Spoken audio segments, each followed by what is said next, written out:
Chicken biryani ഉണ്ടാക്കാം. ചിക്കനൊക്കെ fry ചെയ്ത് ഉണ്ടാക്കുന്നതാണ്. അതിനുവേണ്ടി ചിക്കനിലേക്ക് 1 ടീസ്പൂൺ മുളക് പൊടി, 1/4 ടീസ്പൂൺ മഞ്ഞൾപ്പൊടി, 1/2 ടീസ്പൂൺ കുരുമുളക് പൊടി, 1/2 ടീസ്പൂൺ ഗരം മസാല പൗഡർ, ഇതെല്ലാം കൂടി ഇടാം. 1/2 ടീസ്പൂൺ ഉപ്പ്, ginger garlic paste 1 teaspoon, 2 table spoon തൈര്, 2 ടേബിൾ സ്പൂൺ കോൺഫ്ലോർ. ഇതാണെങ്കിൽ എല്ലാം കൂടെ മിക്സ് ചെയ്തൊരു 1 മണിക്കൂർ റെസ്റ്റ് ചെയ്യാൻ വെക്കാം. ഇനി കാഷ്നട്ടും സവാളയൊക്കെ ഒന്ന് ഫ്രൈ ചെയ്തെടുക്കാം. അതിനുവേണ്ടി കുറച്ച് ഓയിൽ ഒഴിക്കാം. അതിലേക്ക് കാഷ്നട്ട്, റൈസിൻ,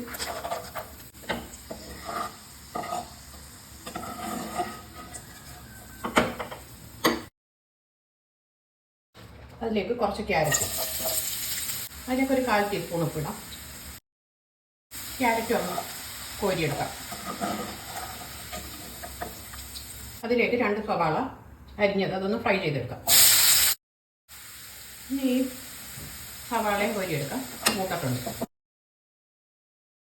ഇത് ചിക്കൻ ഇപ്പം 1 മണിക്കൂറായി വെച്ചിട്ട് ഇനി ഇതൊന്ന് ഫ്രൈ ചെയ്തെടുക്കാം.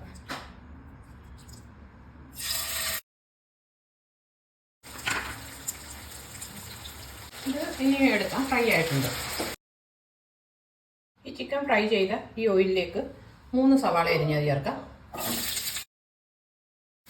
കുറച്ച് ഉപ്പ്, ഇതൊരു 10 അല്ലി വെളുത്തുള്ളി, 1 പീസ് ഇഞ്ചി, പിന്നെ 3 പച്ചമുളക് ചതച്ചത് അതിലേക്കിടാം. ഇതിപ്പോൾ മൂത്തിട്ടുണ്ട്. ഇതിലേക്ക് 1.5 ടേബിൾ സ്പൂൺ മല്ലിപ്പൊടി, 1 ടീസ്പൂൺ മുളക് പൊടി, 1/4 ടീസ്പൂൺ മഞ്ഞൾപ്പൊടി, 1/2 teaspoon garam masala powder, 1/2 teaspoon pepper powder, ഇത്രയുണ്ട്. ഇത് ചേർക്കാം. ഇതിലേക്ക് 2 തക്കാളി അരിഞ്ഞത് ചേർക്കാം. ഇതിലേക്ക് ഒരു 2 ടേബിൾ സ്പൂൺ തൈര്, കുറച്ച് പുതിനയിലയും മല്ലിയിലയും.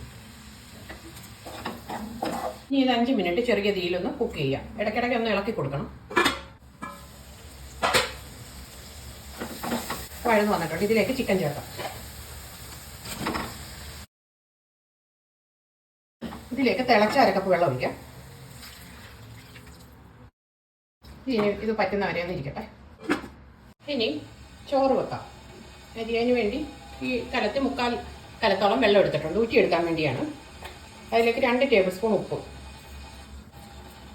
ഇത് ബേ ലീവ്സ്, കറുവാപ്പട്ട, ഗ്രാമ്പു, ഏലക്ക എല്ലാം ഉണ്ട്, അതെല്ലാം ഇടാം.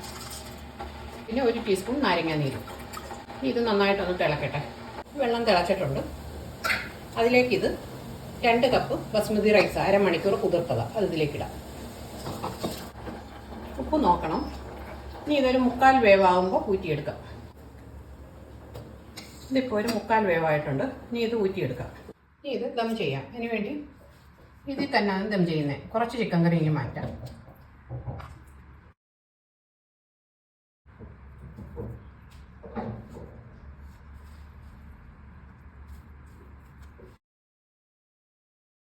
ഇതിലേക്ക് കുറച്ച് നെയ്യ്, ഇതുവരെ നെയ്യൊന്നും ചേർത്തിട്ടില്ല, കുറച്ച് നെയ്യ് ഒഴിക്കാം.